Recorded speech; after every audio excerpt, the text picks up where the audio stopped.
नमस्कार, inside story देख रहे हैं आप और मैं हूं आपके साथ मुस्कान शास्त्री।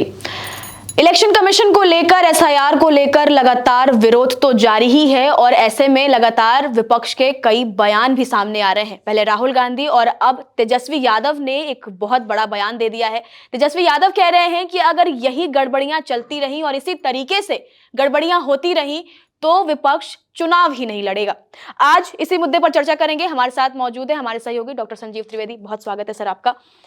तेजस्वी यादव ये कह रहे हैं कि वो चुनाव ही नहीं लड़ेंगे, इसका क्या मतलब है? उन्होंने एक बहुत बड़ा बयान दिया है कि अगर गड़बड़ियां होती रहीं तो वो चुनाव ही नहीं लड़ेंगे। तो क्या तेजस्वी यादव, जो कि बिहार की सबसे प्रमुख पार्टी है, सबसे बड़ी पार्टी में गिनी जाती है, चुनाव नहीं लड़ेगी? देखिए, इलेक्शन कमीशन को लेकर एक विश्वास, एक हौसला जो होता है वो हिल गया है और विपक्ष इस बात को बार बार रेखांकित कर रहा है कि इलेक्शन कमीशन कस्टोडियन होती है देश में लोकतंत्र की और उसकी जिम्मेदारी होती है कि पारदर्शी तरीके से इलेक्शन वो कराए। लेकिन अगर कोई ऐसी प्रोसेस अंडरगो हो रही है और आप देख रही हैं उसको लेकर के संसद से लेकर के बिहार की असेंबली तक किस तरह से प्रोटेस्ट हो रहा है, तो कोई ऐसी अगर प्रोसेस है जिसके बारे में बहुत कन्विंस नहीं है विपक्ष, तो ये जिम्मेदारी इलेक्शन कमीशन की होती है कि वो विपक्ष को विश्वास में पहले ले और उसके बाद फिर अंडरगो करे इस प्रोसेस को।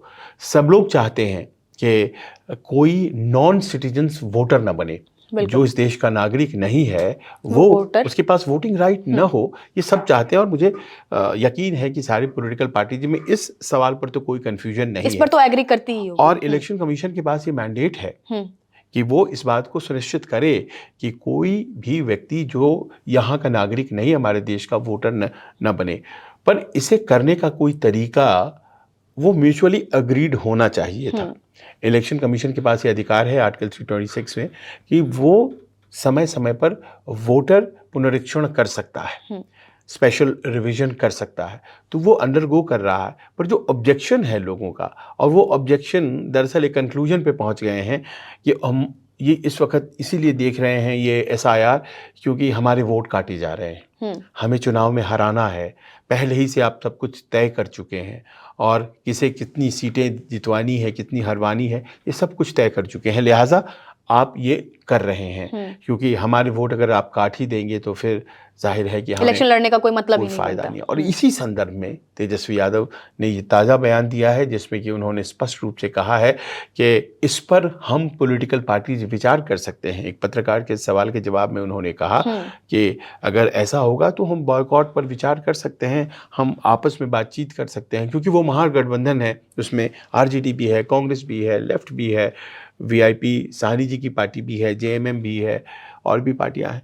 तो इन सब ने मिल करके क्या बॉयकॉट का मन बना रखा है कि अल्टीमेटली क्या होगा कि हम अपने ग्रीवेंसेस के रिड्रेशल को पाएंगे नहीं तो हम क्या करेंगे, बॉयकॉट कर देंगे। तो ये एक डराने का तरीका भी हो सकता है, क्योंकि आप कल्पना करिए क्या हो जाएगा बिहार में अगर विपक्ष लड़ेगा ही नहीं। अगला सवाल मेरा वही था सर कि अगर विपक्ष लड़ेगा ही नहीं और किसी भी रीजन से अगर इलेक्शंस बॉयकॉट हो जाते हैं तो क्या होगा? वो स्थिति ऐसी हो जाएगी जिसकी तो कल्पना भी नहीं की जा सकती, जो आज तक हुआ ही नहीं, जो आज तक हुई ही नहीं। और अगर मान लीजिए कि मुख्य विपक्ष लड़ता ही नहीं है, मुख्य विपक्ष का मतलब ये होता है कि वो धारा जो कि सरकार बना सकता है चुनाव के बाद, या तो सत्ता पक्ष बनाता है, नहीं विपक्ष बनाएगा। तो अगर वो बॉयकॉट कर देता है, तो एक उदाहरण बांग्लादेश का है। अभी पीछे बांग्लादेश में इलेक्शंस थे, इलेक्शंस के में देखा ये गया कि वहाँ की जो मुख्य विपक्षी दल थी बीएनपी, उसने पार्टिसिपेट ही नहीं किया इलेक्शंस में। और जो अवामी लीग जो सत्ता पक्ष थी, जो शेख हसीना जिनकी हेड हैं और देश की प्राइम मिनिस्टर थी, तो उनकी पार्टी जीत गई और मैसिव रिगिंग ऑफ इलेक्शंस के रिपोर्ट आ गए कि भाई एक ही पार्टी खड़ी हुई और छोटे छोटे अपने ही विरोधियों को उन्होंने खुद से खड़ा करवाया। यानी कि आवामी लीग ने अपने से अपना एक विपक्ष तैयार किया और उन्हें खड़ा कराया और फिर उससे जीत गए वो। तो ये तो एक फोनी एक्सरसाइज हो गया, एक झूठा एक्सरसाइज हो गया और दूर खड़ी होकर के बांग्लादेश नेशनलिस्ट पार्टी बीएनपी देखती रही। लिहाजा जब वो सरकार बनी शेख हसीना की, वो ज़्यादा दिन नहीं चली और आपने देखा कैसे मात्र 7-8 महीनों के अंतराल में वो सरकार गिर गई और अभी शेख हसीना दिल्ली में है और यहाँ उन्होंने शरण लिया हुआ है और लोगों का एक भूचाल आया और उसने भावनाओं को भड़काया और फिर उनको भागना पड़ा अपने देश से। तो क्या होता है, लोकतंत्र में लेजिटिमेसी जो होती है वो बहुत इंपॉर्टेंट बात होती है। आप कितना वैधानिक है, आपके पास नैतिक बल कितना है, ये सब कुछ बहुत मायने रखता है। और अगर इस तरह से छीने जाएंगे इलेक्शंस और बॉयकॉट हो जाएगा तो फिर वो नैतिक बल नहीं रहेगा। ये एक दबाव है जो कि तेजस्वी यादव क्रिएट करना चाह रहे हैं सत्ता पक्ष के ऊपर, क्योंकि अगर वो बॉयकॉट हो जाता है तो फिर क्या होगा। लेकिन मुझे लगता नहीं है ऐसा कि ये बॉयकॉट होने वाला है, क्योंकि आप अगर इलेक्शन में पार्टिसिपेट नहीं करेंगे, आप पूरी प्रक्रिया को ही एक तरह से लोकतंत्र को ही आपने मानने से इनकार कर दिया। लोकतंत्र में गड़बड़ियां हो सकती हैं, उसको सही भी किया जा सकता है, but you have to be inside the system to correct the system. अगर आप रहेंगे ही नहीं उस सिस्टम तो आप उसको सुधारेंगे कैसे? तो आज अगर तेजस्वी यादव इस तरह से प्रोटेस्ट कर रहे हैं और ऐसा नहीं है कि उनको ऑडियंस नहीं मिल रहा है, हम और आप अगर चर्चा कर रहे हैं या दुनिया में उनकी बातों को सुना जा रहा है तो वो इसीलिए कि वो एक लोकतांत्रिक प्रक्रिया के पार्ट है। अगर कल को वो पार्ट ही नहीं रहते हैं तो फिर कैसे उनकी बात सुनी जाएगी? वो विधायक हैं, वो उप मुख्यमंत्री रह चुके हैं, प्लस उनके फैन बेस भी है, इतने युवाओं में इतने लोकप्रिय हैं, उनकी तरफ से भी कई लोग सवाल उठाने लगते हैं कि अगर तेजस्वी कह रहे हैं तो बातें क्यों नहीं सुनी जा रही हैं। और इलेक्शन कमीशन भी लगातार क्या देखा जा रहा है कि वो कहीं ना कहीं इग्नोर मोड पे एक तरफ की बातें सुन रही हैं और दूसरे तरफ से उसी बातों को वैसे ही निकाल दिया जा रहा है। तो उन तेजस्वी यादव जो कह रहे हैं और जो भी वो डराने की कोशिश कर रहे हैं उसका कोई तथ्य निकलने वाला है या इलेक्शन कमीशन पे क्या इसके बाद दबाव बन सकता है? आपको इंतजार करना पड़ेगा इसके लिए, क्योंकि पहले तो वो लिस्ट आ जाए, वो लिस्ट आ जाती है तो कितने वोट कटे, क्योंकि वोट कटेंगे ये तो तय है। आंकड़े आने शुरू हो गए हैं और वो कुछ 70-71 लाख के आसपास तो आ ही चुके हैं और भी वोट कट सकते हैं।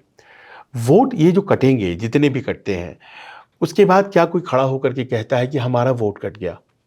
अगर वो कहता है तो फिर तेजस्वी और तमाम विपक्ष की सारी बातें सही हैं कि गड़बड़ियां हो रही हैं। गड़बड़ियों को करेक्ट करने का एक विंडो भी दिया गया है, तो उस विंडो का इस्तेमाल करते हुए पूरी गड़बड़ी को स्पष्ट रूप से सही कर लिया अगर जाता है तो फिर मान करके चला जा सकता है कि इलेक्शन का जो एक प्रोसेस है उसमें आपको थोड़ा सा कॉन्फिडेंस का लॉस हुआ था, लेकिन अब सब कुछ सही हो गया है। इंतज़ार करना पड़ेगा हमें कि वो वोटर लिस्ट आता है तो क्या आता है, क्योंकि देखिए इतना ज़्यादा बवाल हो जाने के बाद इलेक्शन कमीशन या कोई भी संस्था होगी वो इतना बड़ा रिस्क नहीं लेगी कि वो एकदम सामने से वोट काटना शुरू कर देगी और कहेगी कि हम आपको वोट ही नहीं देने देंगे क्योंकि फला को हमें जिताना है। आखिर उनकी अपनी भी विश्वसनीयता का सवाल है और वो विश्वसनीयता अगर इलेक्शन कमीशन से चली जाएगी तो फिर लोकतंत्र पर खतरा आ जाएगा। तो लिहाजा ये एक प्रेशर टैक्टिक के रूप में आप लीजिए, ये जो बात कही गई है उनके द्वारा, इससे ज़्यादा मुझे कुछ नज़र नहीं आता है। पर ये अपने आप में दुर्भाग्य है मुस्कान कि नेता प्रतिपक्ष बिहार के हैं, वो उनको ऐसा कहना पड़ रहा है कि हम इलेक्शन ही बॉयकॉट कर देंगे, क्योंकि ये तो इस पर विचार करेंगे। मतलब वो कहीं ना कहीं बहुत गहन चर्चा और उस पर सोच रहे हैं कि ऐसा अगर एक स्थिति बनाई जा रही है ना उन लोगों के सामने कि वो इसको बॉयकॉट करने के, क्योंकि ये डेस्परेशन है, बिल्कुल डेस्परेशन का ये लास्ट पॉइंट है कि आप इलेक्शन में ही पार्टिसिपेट नहीं करें, क्योंकि अकेले तेजस्वी नहीं है, उनमें बिलीव करने वाले बहुत से लोग हैं और लोग भी हैं। हाँ, वो हार या जीत, मैं पाता हूँ राष्ट्रीय जनता दल 32-35% वोट पर हमेशा खड़ी रहती है, इतने बड़े समर्थक वर्ग के साथ वो रहते हैं, तो जाहिर है उनकी बातें बहुत महत्वपूर्ण हैं। तो कभी भी व्यवस्था में विश्वास लोगों का नहीं खोए, नेताओं की ये जिम्मेदारी होती है।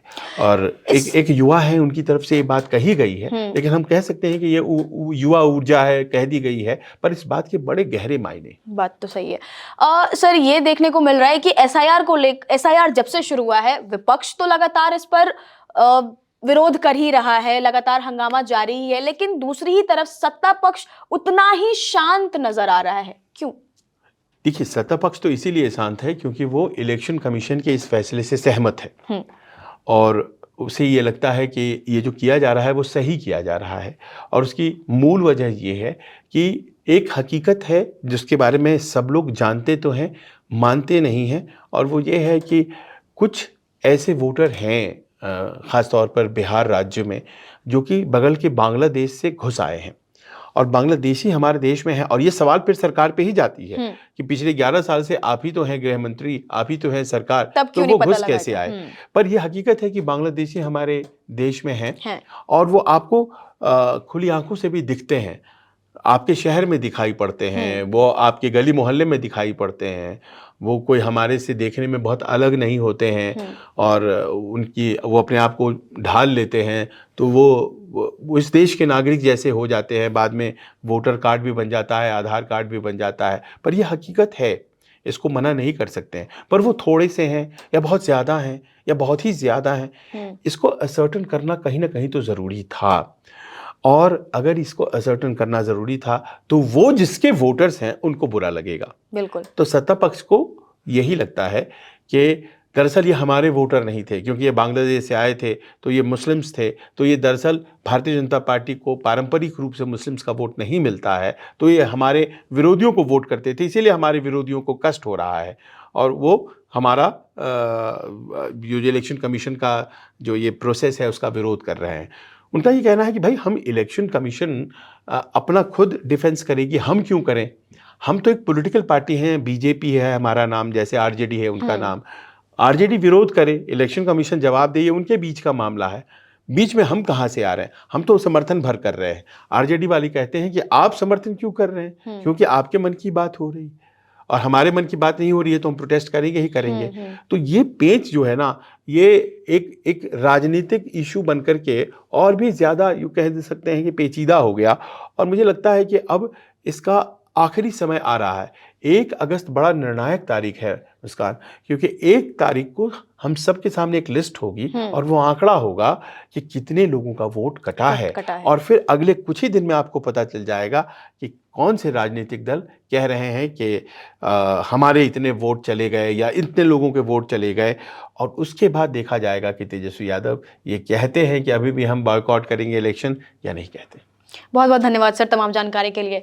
तो एक तरफ विरोध तो जारी है एसआईआर को लेकर, और अब तेजस्वी का ये कहना कि वो इलेक्शन ही बॉयकॉट कर देंगे, इसमें कितनी सच्चाई है? क्या ये डराने की कोशिश है या फिर आने वाले इलेक्शन पर इसका क्या असर पड़ेगा? आने वाले इलेक्शन में तेजस्वी क्या फैसला लेते हैं, वो सब डिपेंड करेगा उस 1 तारीख पर। फिलहाल आज इनसाइड स्टोरी में इतना ही। नमस्कार। नमस्कार, मैं हूं मानक गुप्ता।